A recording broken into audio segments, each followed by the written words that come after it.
In regards to the quarterback position, we made a change in game, and Kenny will start this week. It's Pickett time! It's Pickett time, bitches!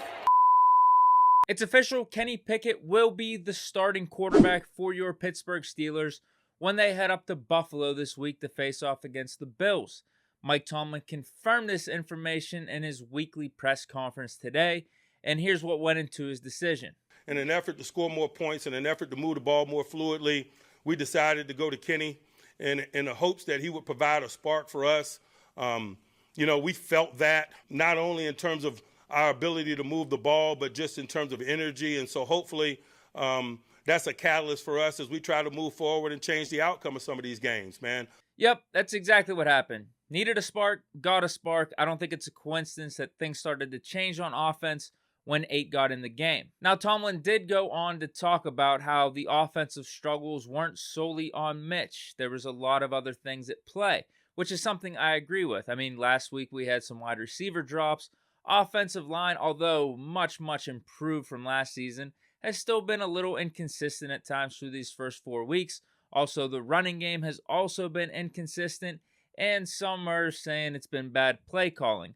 Although in the second half of that Jets game, didn't really look like the plays were that bad, huh? But again, it just comes down to everything we've been saying. We need more from Mitch. And if you think the quarterback that you just drafted in the first round can give you, as a baseline, at least what Mitch is doing, and potentially more, then what's the holdup? And Pickett did just that. He gave us that upside, the 2 rushing touchdowns. Also got the team up 10 points in the second half after being down 4 heading into halftime, and then also gave you every throw that you were looking for, and gave the crowd and the team that extra boost of energy and belief that was lacking in the first half of the Jets game and also in the first 3 weeks. But again, it wasn't all on Mitch. He wasn't awful. He was serviceable. But like OJ said in his video last week, is that really the criteria we're looking for? With Trubinsky now, I got to admit he wasn't that bad last night, but that shouldn't be the criteria.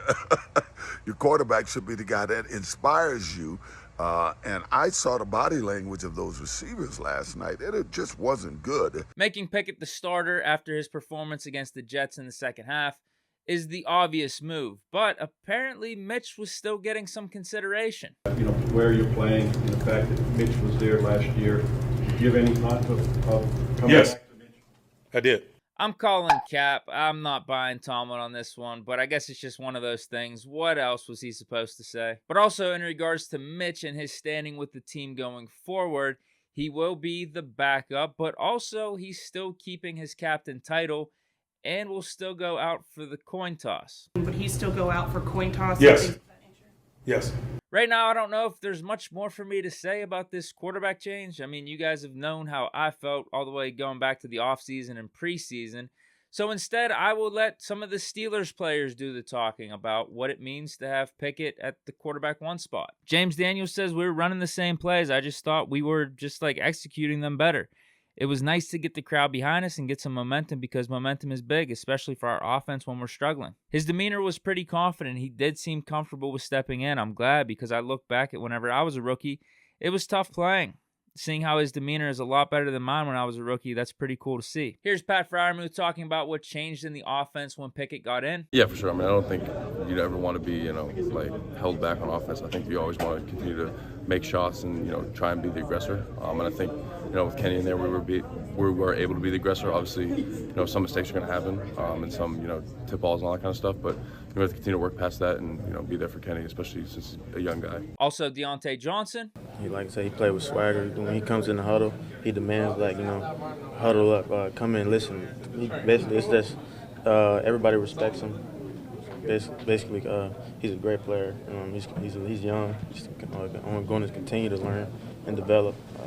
It's our job, like I said, to make him look good and help him stay comfortable while he's out there. And even Coach Tomlin talked about his faith in the rookie quarterback going forward. Things that we valued in him from a draft perspective, fluid and quick decision-making, pro-like anticipation and things of that nature have proven to be true. That's why we took him when we were given the opportunity to do so. Since we've acquired him, he's done nothing but fortify that. He's matured behind his years. Those are the reasons why we have a level of comfort with some of the things that he's able to do relative to what you would expect from a rookie perspective.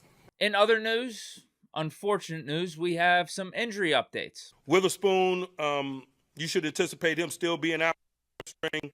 We got some other guys monitoring some health-related things. Edmonds is in the concussion protocol. Minka has a knee that needs to be managed and watch him progress throughout the week. Cam Sutton has a groin, a hamstring, and Cam Hayward has an elbow and an ankle. Christ almighty, we can't catch a break. But here's my guess. Cam Sutton, Cam Hayward, Minka Fitzpatrick, they're definitely going to be playing on Sunday. They'll be limited throughout the week in practice, taking it easy. And then with Akello, he's definitely out. And then Terrell Edmonds, it's just going to be up to if he passes the concussion protocol. So that could go either way. That's like a 50-50. And then Tomlin really didn't have too much to say about TJ Watt and when he's going to return. Progress, like at this He's point. on IR. He has a couple weeks still left on there. So definitely no TJ this week, but it looks like he'll be eligible to come off IR as early as next week.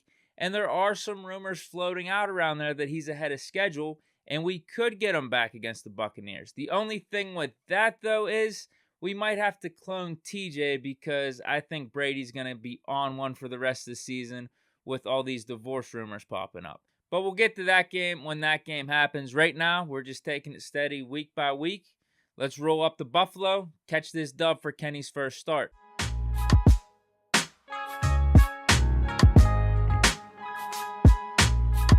But that's it for this edition of Big Deke News. Let me know what you guys think of Coach Tomlin's decision and maybe some of these injury reports down in the comments. Stay chilling. Enjoy the rest of your Tuesday. Peace.